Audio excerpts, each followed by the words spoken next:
Welcome to Footprints. I know it's been a while, but Footprints is back here right on Solo TV as usual.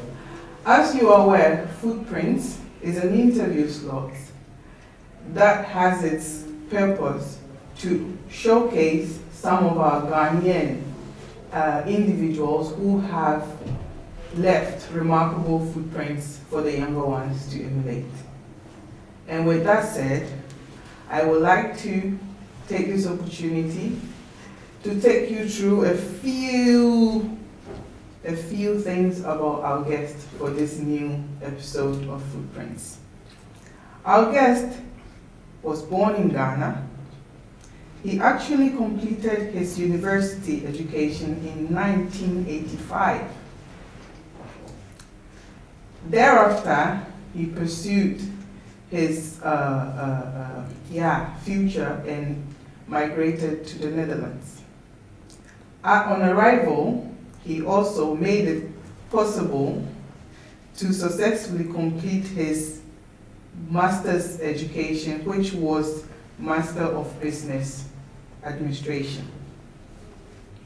He also worked with a BA group and also the Amsterdam Southeast District Council as business advisor, which he did for the Enterpreneur Centre project of the District of Council. For most of us, this is known as the Ondernemings House here in Amsterdam Southeast. He has a lot of experience, knowledge, and wisdom that today we are going to try and tap into that for our own benefits. So please take a seat, have something to drink, and I hope you enjoy the show today. Our guest today is none other than Mr. Stephen Osei Owusu. Please let's welcome Mr. Osei Owusu to the program. Well, hello, sir. Thank you for honoring our request and being here with us on Footprints. I hope you're doing very well today. I am. Okay. Well, we would like to know a little bit more about you, especially the early stages, because from your profile, you came here, or at least let me say you completed your university education in 1985. That was when I was born.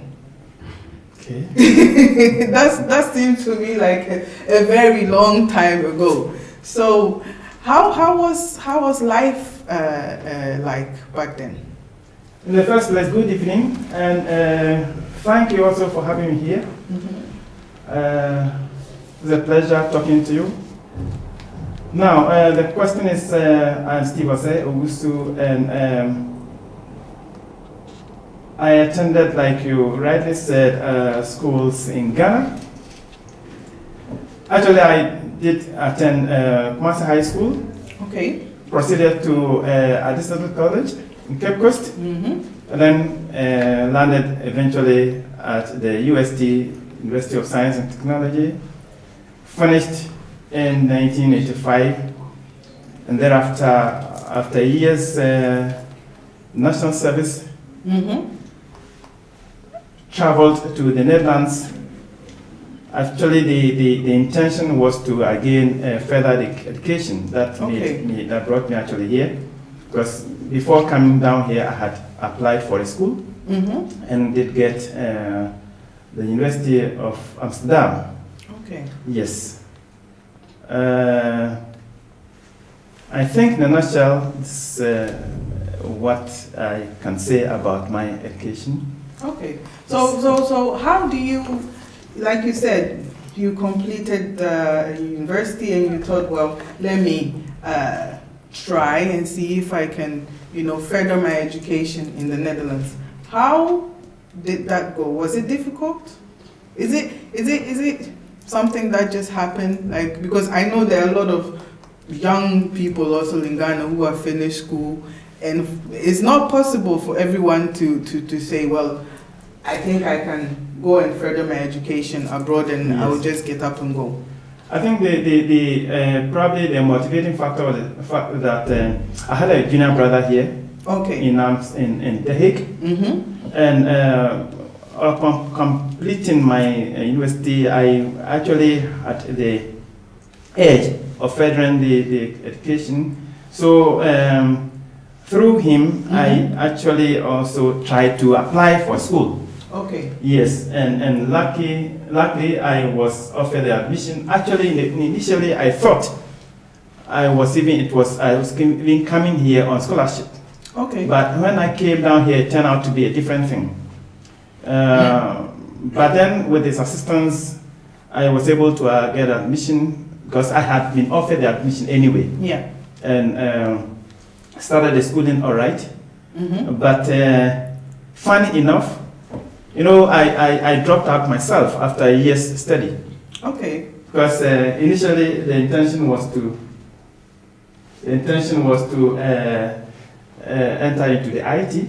Okay. Yes, I did start the IT, and after a year, unfortunately, probably also because of the environment in which I did come, people from here and there, what is that? What do you force yourself in? That was actually going to be my next question. Okay, how was life like at that time? People, it was easy for most Ghanaians who had come here to make money. Yeah. Easy for them. And people would tell you, I have 10 cars on the sea, I have bought this, I have bought that. So you would realize that it was easy making money. So why then waste time going to sit in the classroom? Yeah.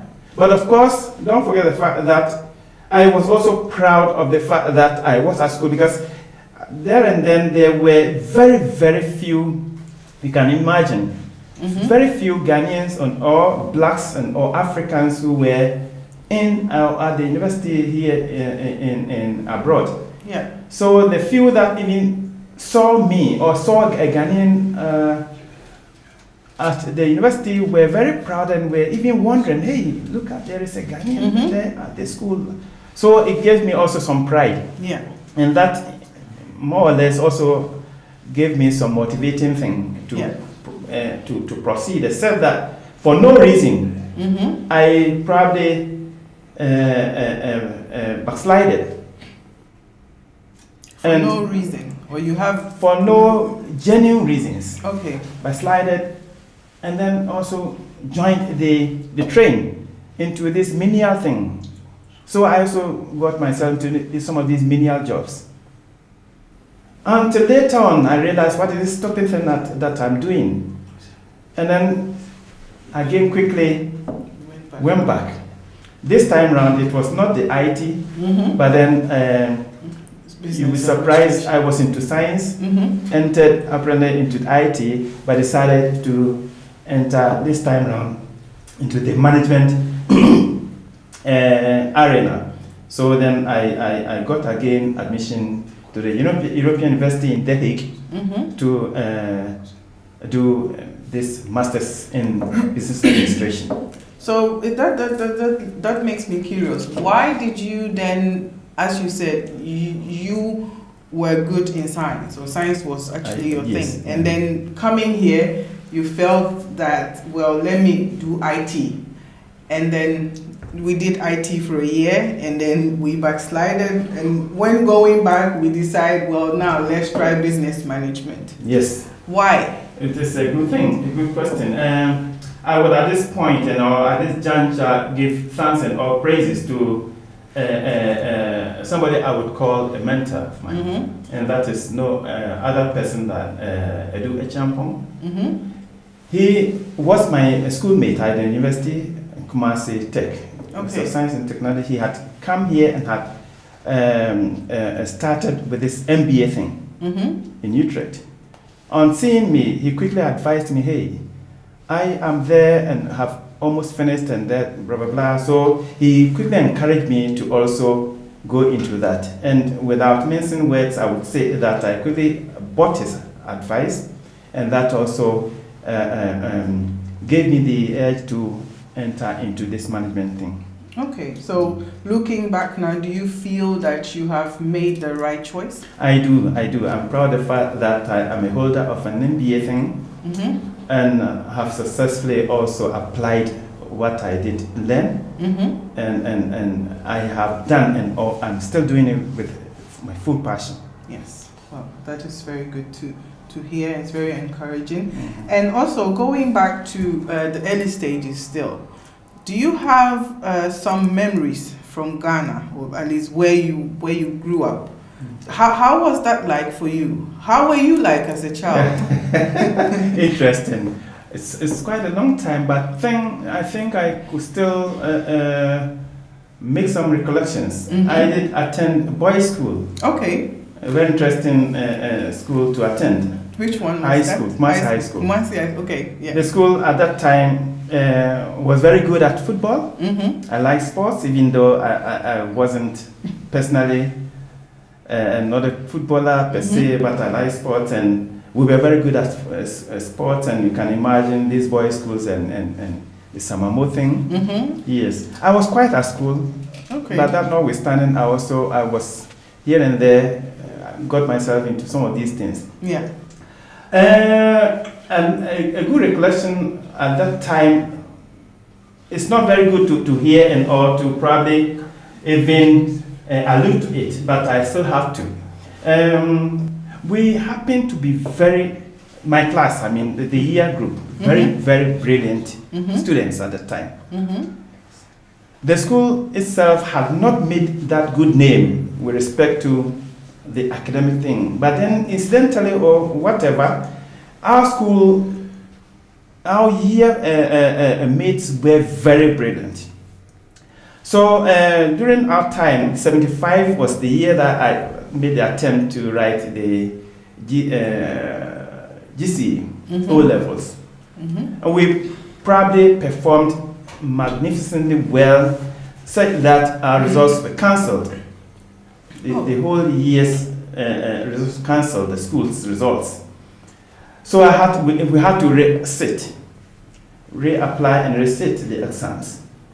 We rewrited the exam in 1976 in this case. And unfortunately enough, this is really sad, the whole of Kumasi's results were again cancelled. It means we are again vetted for the second time. You can imagine. So it actually called for real perseverance, determination for one to write an exam for the third time. Yeah. So most of my peers and or classmates, some of them, those who had, decided traveling outside. I was not happy not to be one of them, so I said, now, why not? I would write it for the third time. So thanks to my father, who now, unfortunately, is out of this world of ours, so good, and I would always, of course, give him praises and all that. He, again, gave me the money to register for the third time, and it would surprise you to know that the very schoolmates who passed through this horrible thing for the third time, we all happened to have very good grades even the third time, and we eventually got very good schools. And you can imagine a guy like me from a village, of course not that much of a village, but from Bekwai, not knowing anybody, quickly had an admission at Addison College. And then I went there in 1977 instead of 1975 to further my A-levels thing. It is there that I finished the A-levels and eventually got admission to the University of Science and Tech. So as you were talking, I'm just curious, why did the exams or the results got cancelled? Well, I started by saying that the school was not that good at the time. Okay. So surprisingly, how come a school that was not that known, all of a sudden, probably with excellence, and then it gives them the impression that probably something we have gone wrong. Yeah. But we eventually proved them wrong. Yes. Yes. So this is something that has been, well, it's a memory that you've carried along, but then a negative one. It's a negative one in a way. But still, looking back to Ghana, is this something that, like something special or something that you miss from Ghana? Something that you when you look back, you think, I remember those things and how I wish I had it now, or I was doing it now, or, I was still living this way. Yeah, naturally, you miss social life. Back home in Ghana, you have good mates. Looking at some of my mates, somebody who finished school way back in '85. We have mates that have made it, of course, not all. And in the political arena, name it, people are doing fine. And you miss maybe moving along with them, and or probably if you had been there, you would have also been there at the top or somewhere.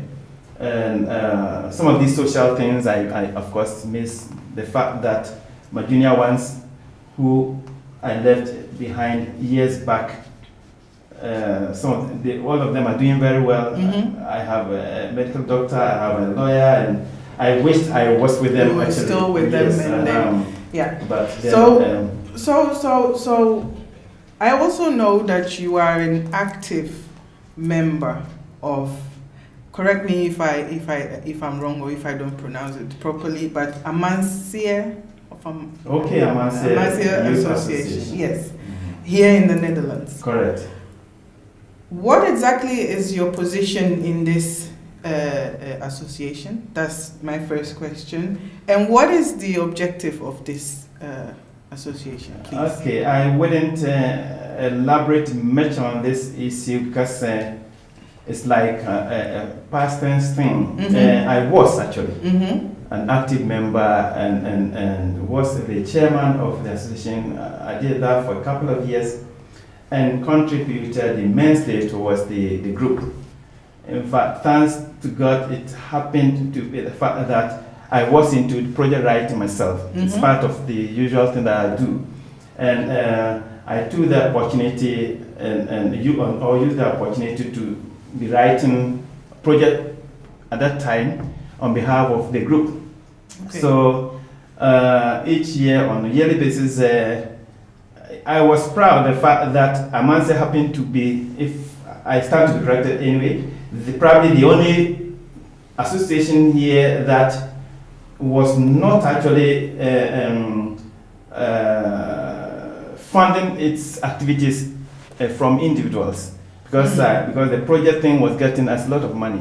We are to charge, albeit reasonable amounts, at least between 5, 10, 15,000 we're getting yearly. Okay. And it was for me a good thing for the group.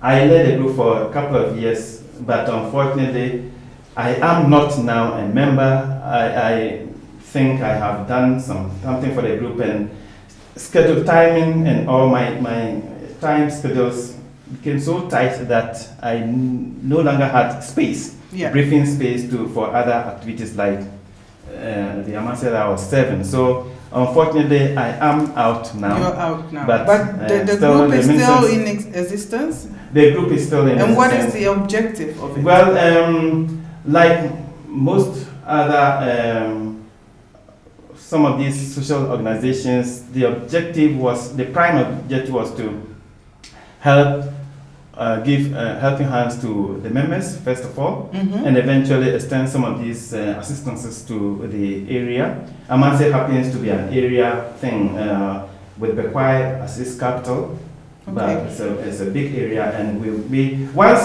let me also quickly come in with this. With my leadership, we managed to send and or help 2 major hospitals in the area. Okay. Yes, I did take the lead. We sent mattresses to Jachi Pramso Hospital and also to Bekwai Hospital, and it was amazing. Yep. Yes, eventually we broadcasted this on telly here, and people really applauded us for our good work. Good work, yeah. I think it gives you a warm feeling that you've done something good. Yes, and reminiscence of that gives me the kick. Yes. Yes. I can see that once you're saying it, that really makes you happy. It warms your heart that you did something good for someone else who couldn't. So let's talk a little bit about the Enterpreneur Centre, which is on the name is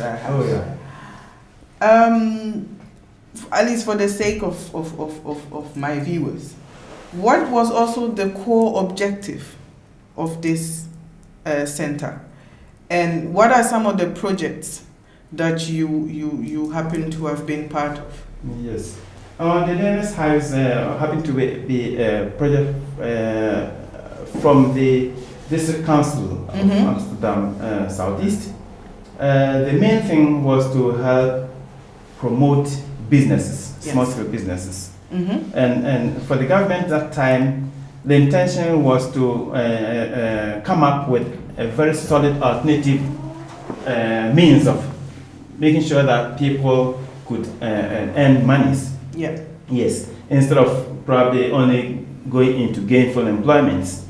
So this center was set up in 2000, to be precise. Yeah, I quite remember when Minister Jerisman had this official opening and all that in the year 2000. I had then completed schooling, and this MBA thing, and had also even completed, I also forget it anyway, the fact that I also did attend and all finished this tax consultancy upleading. So we started this on Daniels House. The main thing, like I told you, was to help people or stimulate businesses on the place. We were helping people, advising people on how to start well professionally. You know, this country, part of the fact that anybody above 18 could start his or her own business. Any sane person could start, of course. And any if you are legal here, you could start your own business, but then you needed to be properly advised and guided. Yes. So we're helping people come up with good business plans, because we thought, or the government thought, that if one failed to plan, one would always plan to fail. Yes. And therefore, we're helping, guiding people as to how to come up with good business plans, how to delve into these tax issues, because they don't play with their taxes here. So it was a very interesting thing. Yes. So basically, the objective was to help people come up with businesses as a good and alternative means of making money and or getting themselves properly first with respect to the job markets. Yes. Thank you very much for that so far. Viewers, it's been interesting, which is my favorite word. We're going to take a quick break and we'll be back. We will continue from where we left off. Thank you.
Welcome back to Footprints. We've been having a conversation with Mr. Stephen Osei, and so far we've touched on his early stages, his profession, and we are going to go on with where we left off. Now, Mr. Osei, we just spoke a little bit about the Enterpreneur Centre, which is the only name it has. Correct. Now, I know you also run your own business, which is Steve's Solutions.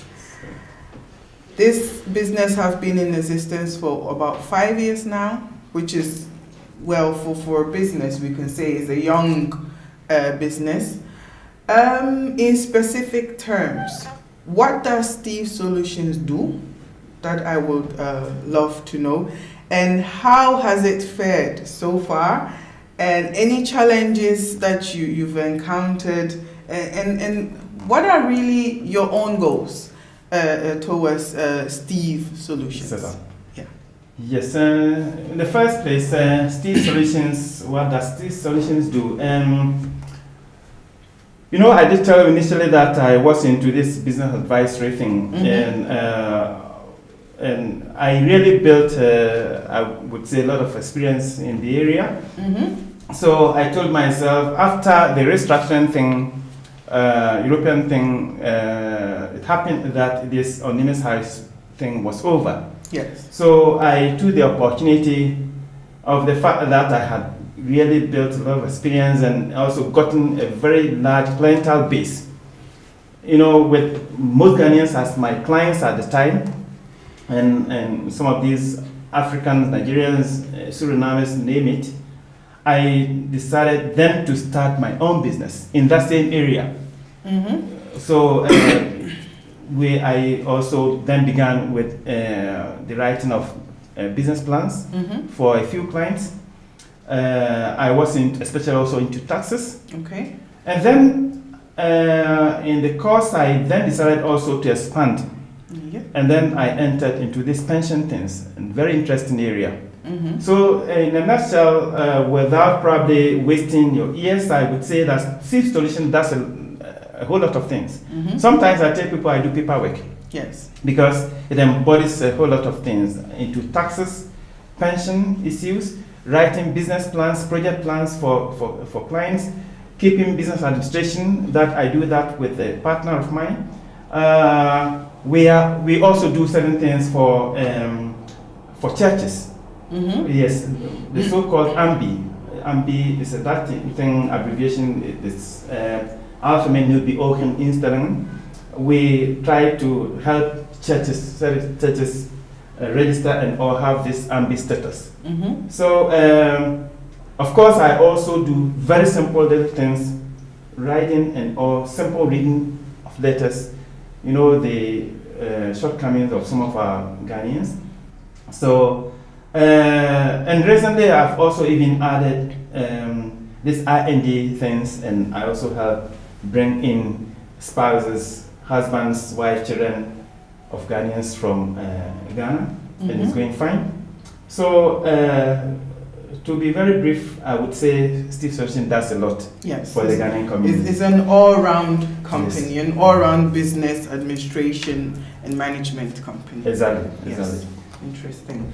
So, if I want to find Steve Solutions, where do I go? How do I contact you? Well, presently I am located in a small but powerful office at in the area of the police station, Hansing Police Station, and I have a small office sharing the office with Vida Media.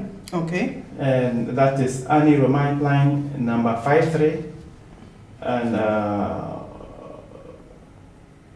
apparently more or less opposite the ATM machine. Yes. But simply put, it's in the area of the Hansing Police Station. Yes. And you have a contact number as well? Yes, I do. The contact number is simply 06 43 009227. 06 43 009227. Well, that is something for our viewers that would need the services of Mr. Osei. You can always call him. He's an all-round administrator, I would say, and he can assist you in every area possible. So, yeah, do contact him, and he will be glad to help you. So, I have, I think, on your professional life side, I have a last question, and then we can jump on into another section. You've been a business advisor for over 13 years. Correct. That means your knowledge and the wisdom that you have is really of value, and I think we can use it in the community as well, which is something I'm trying to extract here for the viewers. Now, as a business advisor and with your experience, what do you think is the some of the competences that our young Ghanaians will need in starting up their own business, which is something that I think it can help us to limit the youth unemployment in our today's world, let's say? Well, when people do come to me in the area of wanting to start their own businesses, three major things come into mind. The first thing is the person. The first thing is the idea. Yes. What is the uniqueness of the idea that one has? The second thing, or the sub thing under the first thing is who is that person behind the idea? Yes. So again, it's the idea, and then the person behind the idea. Who is he?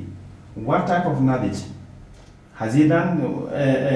What that which he or she wants to do? Has he done it before, or is it a family thing? Is it a hobby thing or something? So who is that person behind the idea? If the person assesses herself well and comes to realize that he is really fit for the idea, then the person has to move to the second position and then look at the market. For who do I want to do that? Yes. Who are the players within the market? What is the purchasing capacities? Who are the sellers, buyers? Why are there too many players there? Why are there too few players there? Yeah. So you look at all these things, and if indeed there is market, then you tell yourself again, how do I make sure that I would be able to be part of the market? How would I approach the market? Yes. Then, of course, we have certain instruments you have to use. Among others, what price, what product, what place, the so-called piece. And if all these things happen to be okay, then you ask yourself, how do I then start? Where do I get the investment money? Where do I finance it? And all these things. So you look at this, and apparently this becomes a business plan before the real start. Yes. So I would say that if the youth really want to, it is not like others are doing, so I want to go into it. Probably being into gainful employment may be a very good alternative. Yes. Or not doing anything at all is also fine. Rather than forcing yourself into something that you cannot do. Because it is risky. You lose social life. Yes. Because the A to Z aspect of the business activity is yours. Yeah. If it fails, it's yours. If it goes well, it's yours. So sometimes you lose a lot of social life. It's risky, and therefore one has to have the passion should be there. So our youth, I would say, of course, can, but then they need to assess themselves well, and they need to have proper guidance and preparation. Good preparation is about more than half the job done. Yes. Sorry. Sometimes people do not prepare.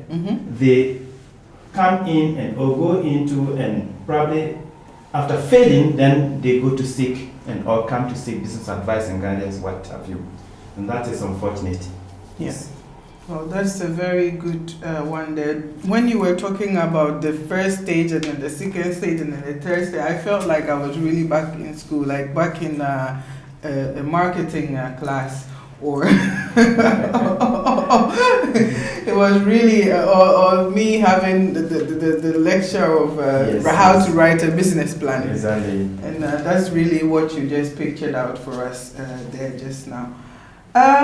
Also, many view us Ghanaians as well, a bit peculiar. We rather close, hard to work with. What is your personal view on this topic of us here in the Netherlands, which I know is something that is been on the minds of some individuals I know personally as well? The setting up of this organization called Cogan. Okay, this is a Now I'm getting there. The first question I would really like to know is, what is your own personal take on this topic, the setting up of Cogan, why it's still shaky, I would say, and the second one is, what is your advice to the community around this topic? Now, it's interesting. I probably thought that Cogan, more or less on our apparently, has been left into limbos and is in the oblivion. But that is very sad, really, to allude to the fact that after that hard work, normally I tell myself that doing things or spending time properly is always fine, but then wasting time is most unfortunate. Yes. So I would say that the energies, some people the money, for some people the money that we did put into and Cogan, and somebody who is result oriented, seeing such thing would really lament or find this most unfortunate. Cogan would have been a very nice thing, because the intention was to be the mouthpiece of the entire Ghanaian community in the Netherlands. In the Netherlands, yes. Yes. And where do you find ourselves? Loss of direction. The fact that we do not have one mouthpiece is costing the society a lot. But then people, for no reason, have eventually, I would say, kicked this thing overboard. And for no reason, what is really making it so impossible to get Cogan to be formed? In your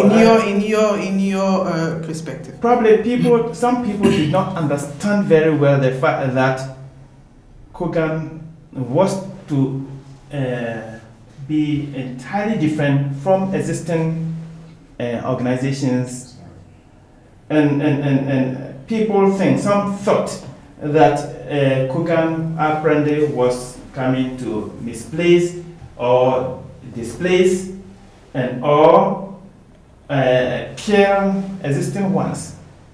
We had reiterated, talked time and again about the fact that Cogan was coming to play a very unique role within the society.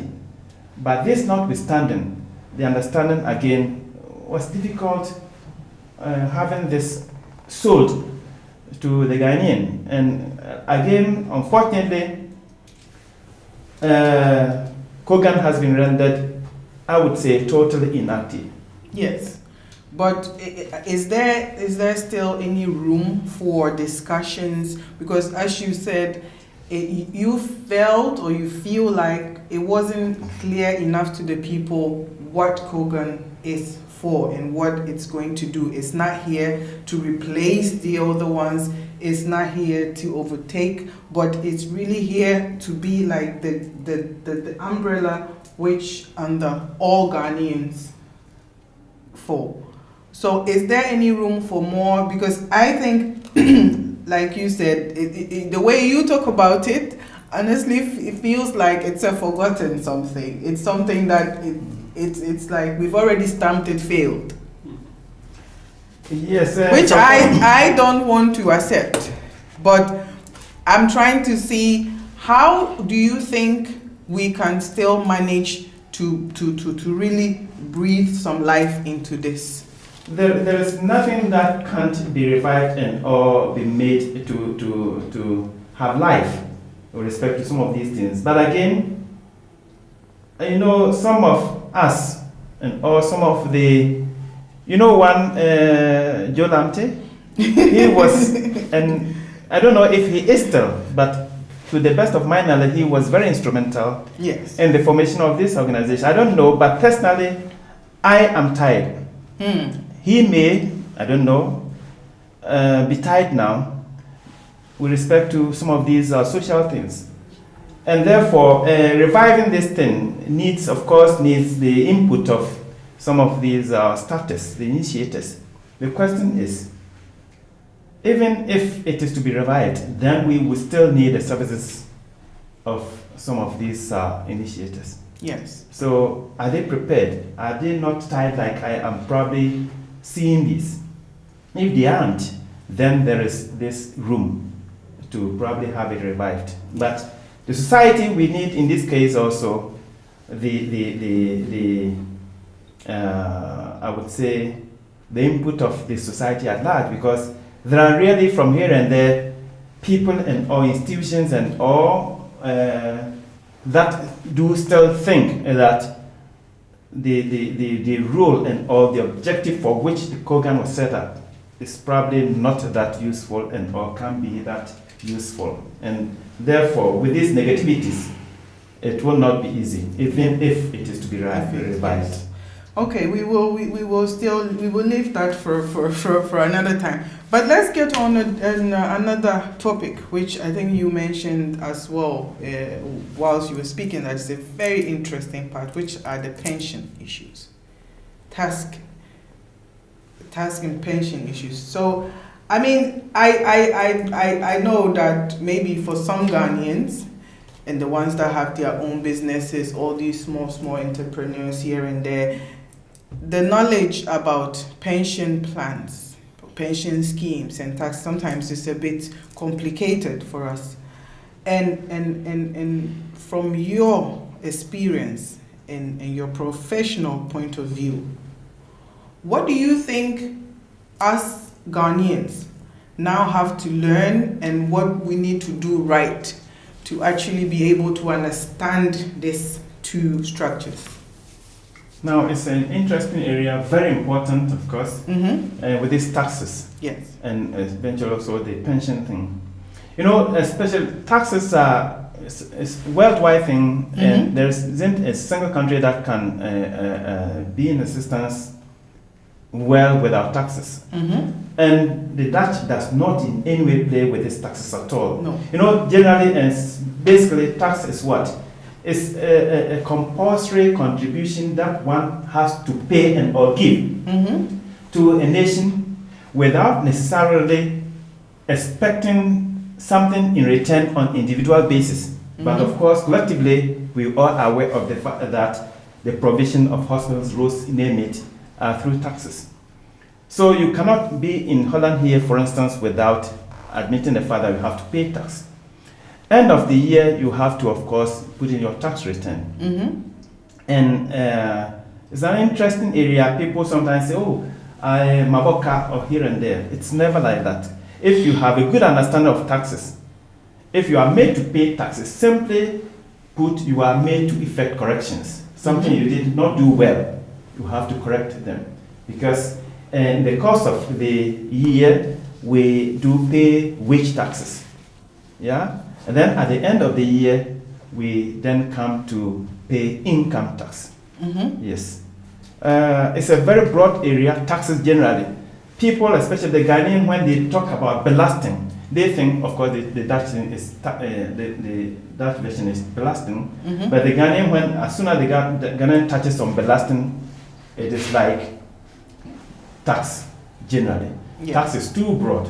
But then what concerns the Ghanaians especially is the income tax. Yes. The income tax. The income tax. And Because that's the part that at the end of the year, it can get them into troubles, and then they will have to pay something back. Yes, and of course they get something back. Which is also very Yes. important to us. But, yes. Of course. The important thing is all about information seeking and all the preparedness to go into information and not seek advice and eventually to be able to do the right thing. But I mean, still, we've spoken a little bit about tax, but then on pensions, if I look around, most of our elderly ones are really heading, 60. They are going 60, 65, and then you realize like, oh yes, pension time is getting closer and closer. How do we now understand the pension scheme?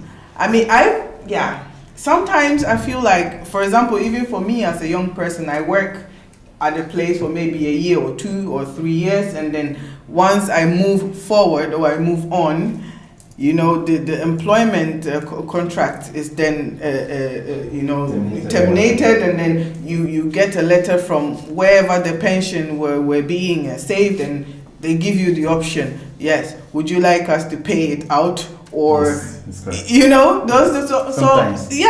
they do. It has happened to me before. So, but how does, some of our elderly ones who might not understand this whole pension scheme, with your experience, can you give us a brief summary of how the pension scheme works? Again, it's a very broad area, but I may probably mention a few things. When we did come here initially, we did not know this was not part of our dictionary words. What is pension? Because you would never think about the fact that you probably would be of age at some point in time. So, but then as time went on, like we were saying, some of us are 60 plus. I may not be part of it. Or you may. Yes. Then you realize that, you need to be knowing something about pension, because at the end of it all, whether you like it or not, once you have life, you would have to be part of this pension scheme thing. Yes. Yeah. Pension, again, is something that is enjoyed by citizens of this country, in this case. Once you pay national insurances, here you enjoy pension.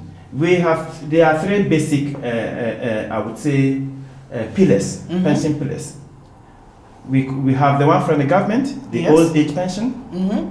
We have the one from our own sweat, employees pension, and we would say the voluntary pension build-up, based on whether or not you have a whole, and that is more for people who did not come here in good time, because basically pension build-up starts from your 15th birthday up to 65th plus birthday. So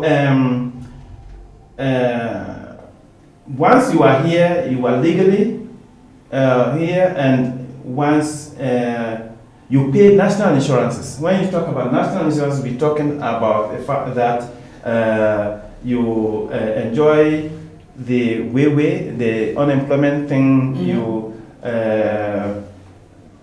You know, when you fill in your tax, for instance, that tax form, you see that on the tax form they write IB, which stands for income thing belasting, and then it's stroke PVV. PVV is the false, premie volksverzekeringen, and that is done the people's insurance or the national insurances.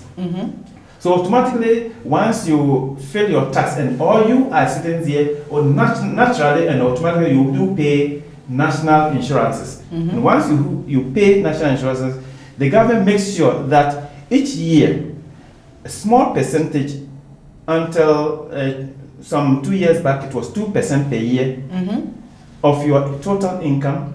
It's very complex, and they have something they call the pensioengrondslag and pensioenheffing, blah blah blah. 2% of that is put aside for you. And then that has to do with the governments, which is managed by the SVB, Social Verzekeringsbank. And then after you are 65, now it's 65 plus, because we're heading towards the so-called 67th year. By 2021, one would enjoy pension at 67. This year, which is 2017, people who are 65 here this time would have their pension at 65 plus 9 months. And then by 2021, it'll be 67. And after 2021, it will be based on life expectancy. So some of you people may enjoy pension probably at your 70 years or something, or 75 or whatever, depending on, because the government thinks that people grow too much this time round. So if they don't extend, then they might find difficult funding this pension thing. Yes. So that, in a nutshell, is the first pillar. The old people's pension. Then the second pillar is the employees, depending on how hard you have worked, how long you have worked, how much you were earning, and this is also interesting. Also, basically for people who have sweated and or labored here. And so these pension, depending on the area, your branch, you have your pension manager and or the pension funds. So the schoolmaster or the cleaners have theirs, the metal have theirs, civil servants have ABP. A lot of pension managers, about 23 to 25. So then, as last, we have the voluntary thing. If you did not come here in good time and you apparently would not enjoy full pension, then the government encourages you to either save on your own and or whatever they call the life rent.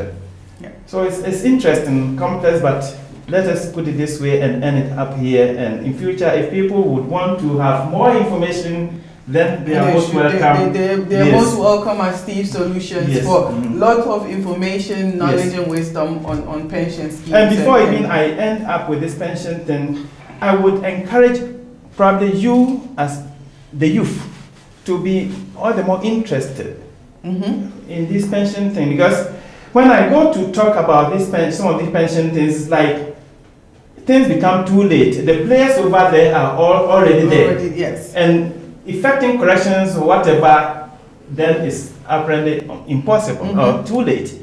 So probably in future, I would encourage the young ones to have a better understanding of these things, so that it never gets late for them. It's very important. At least, since that in our cases we're going to have to work longer, it is very important to make sure that you have something saved, if not from yourself, also from the government or from all these other two pillars you mentioned. Exactly. So let's go on to something a bit more lighter. Enough of the heavy stuff.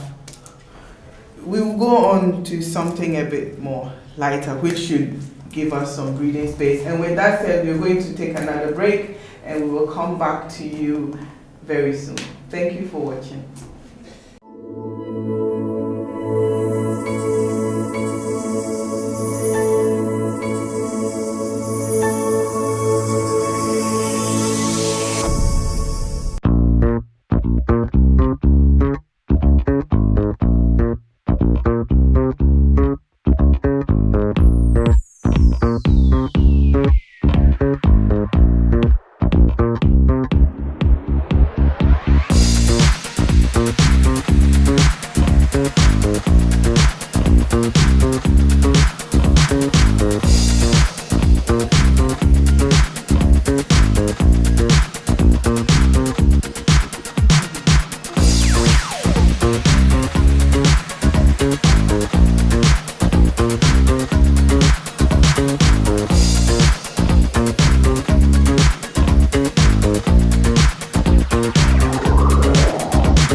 Hello viewers, welcome back again, and we are still in conversation with Mr. Stephen Osei Owusu. We will just get back into it. It's been very educative actually. We had some good sections on tax and pensions, and right now we're going to touch on the softer side, which is about Mr. Osei Owusu's family life. So, sir, I believe you are a husband and a father. How is your family doing? Yes, indeed, you are right, so to speak. I am a father, interestingly, of a very small family. Mm-hmm. I have one big child. It's a man now. Mm-hmm. Ben is the name. Okay. And by November this year, he'll be 27. Okay. Wow. Was born here, of course. Mm-hmm. And I have a wife, Mm-hmm. a beautiful wife. Mm-hmm. Interesting. Portia is the name. Mm-hmm. And that is it. And with respect to the family size, we got ourselves married a year before my traveling to Holland. Ah. And if I did come here in 1986, so then we have been in marriage from 85 to this time. So it's not bad at all. It's not bad. It's not bad at all. But that is like, hey, that's like 32 plus years. Some of these things you might have to get calculated. Because I'm thinking to myself, 86, that means I was 1 year old, and then that means it's like 31, almost 31 years of marriage. Wow, Yeah. That's a long time. We thank God for that. Yes, that's a blessing. So, and you have one son? Yes. Who is also almost 27 years old now. So how is work and parenting like? Well, like I have said, I have small thing, Mhm. family, and It is all the more involving if, especially with the start of one's own business, Mm-hmm. and if the child or if you happen to have children, Mm-hmm. and the child or the children are of lower and all these things, little ones, then of course it's very difficult to combine some of these things, even though one still has to. But then for me, I would say I'm probably a lucky father. When I got into this business thing, when I started my own business, some 5 years back, Ben was already of age. Yeah. And he's also very, I would say, he composes himself, very quiet guy, and therefore, God being so good, I have not encountered any difficulty with respect of the combination of this family thing vis-a-vis my business setup. Yes. So, back to being married for so long, what do you think are the good ingredients for a pleasant marital life? Yes, again, even though this might be a relative question, we still have some global factors based on which people could enjoy a good marital thing. Among others, good communication, transparency, faithfulness, name it. And, but again, just like in other disciplines, luck also, I think, luck does play roles sometimes. Yes, because for some people, whatever thing they do, whatever ingredient they put in their marriages, it still goes astray. And that is unfortunate. Just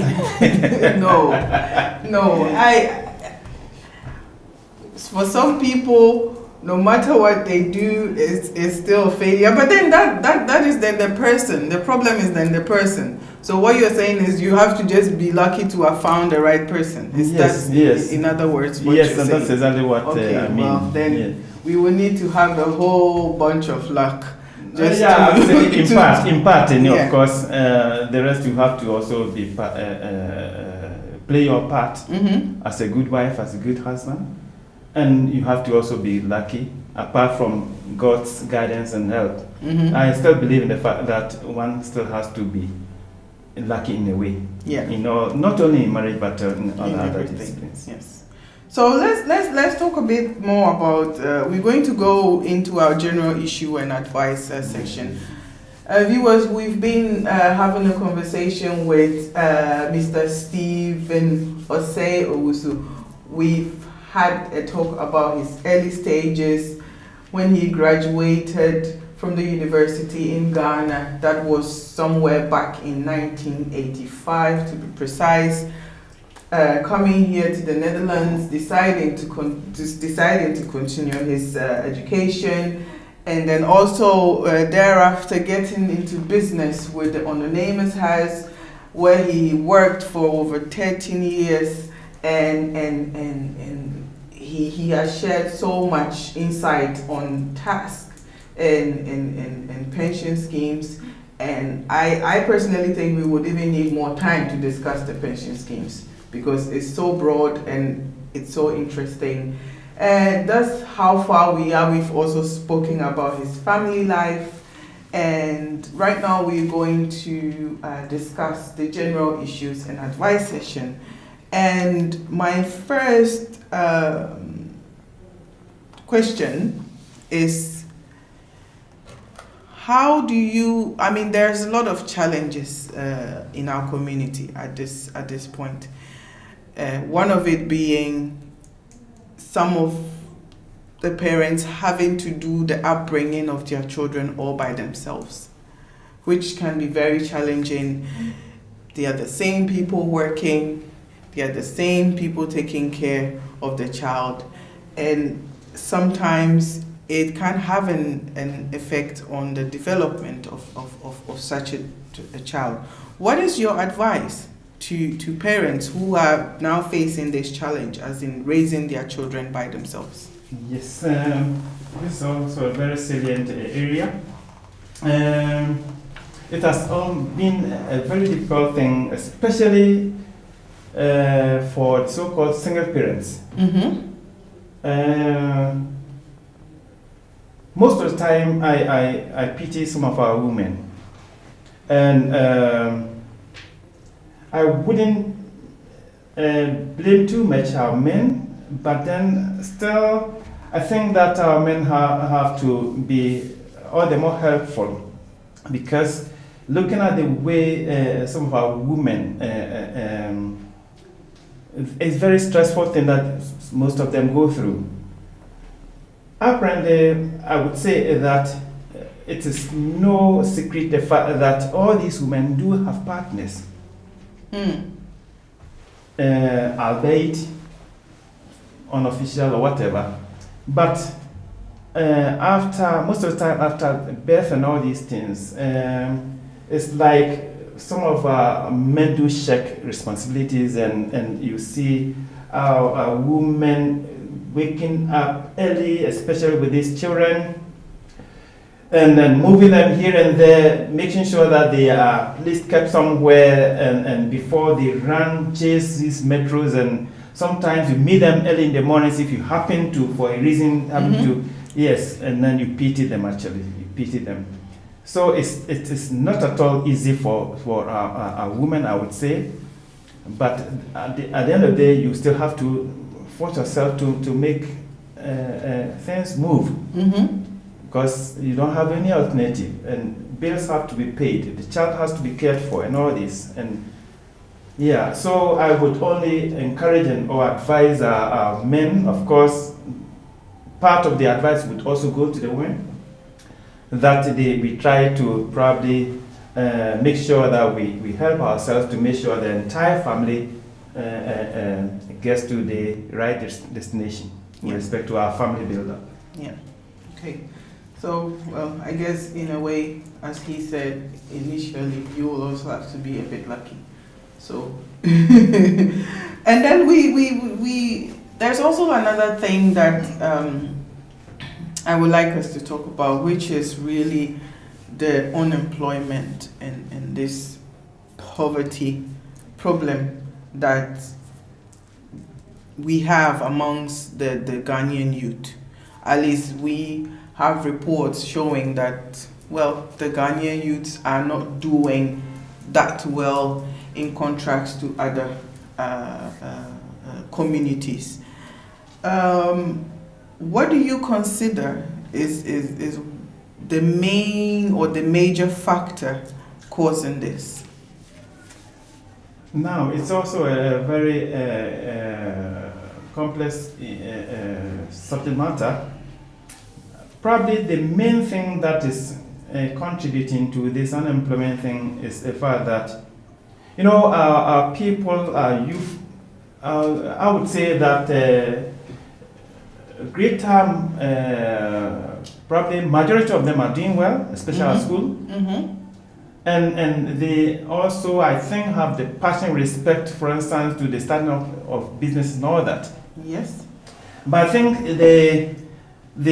sometimes the society in which we find ourselves also do not support them much. Come think about, for instance, when they are at school and they have to, for instance, get themselves these what you call starch and other things. They find it very difficult having a starch plaque and places, and these are sometimes for them demotivating. And if for some of these reasons they fall aside or off the train, then life begins to beat them. And therefore eventually they again will get into some of the menial things which they do not have the passion for, and therefore it's like, what do I do? No alternative other than probably to find myself into some of these stupid areas where eventually some of them get themselves locked up here and there in the prisons and all that. But thanks to God, I think it's only a few that are probably finding themselves in these areas. Again, we would ask or encourage or advise our good parents to make sure that our children are given the right advice and the right support, encouragement, so that those who, for a reason or the other, are not able to complete their schooling well, would be offered and or encouraged to enter into some of these alternative areas, like starting up their own businesses, especially on collective basis. Maybe two friends who could move together well, could start up something, very creative type of businesses with good advice and guidance. They could have alternative means of living. Of course, it's not only gainful employment that is the only source of making it. Yeah. Okay, thank you very much for that motivation and also your input on the topic. Well, viewers, this brings us to the end of this interview slot with Mr. Osei, Mr. Stephen Osei, Owusu, to be precise. Thank you very much for watching, and I hope it has been educative, and I hope I've been able to capture his footprints for you, so that if you so want to emulate, please do, and please do it well. Thank you for watching. Stay tuned right here on Solar TV. Don't forget, Footprints on Solar TV every Saturday, 5 p.m. till 6 p.m. Thank you very much, and be blessed.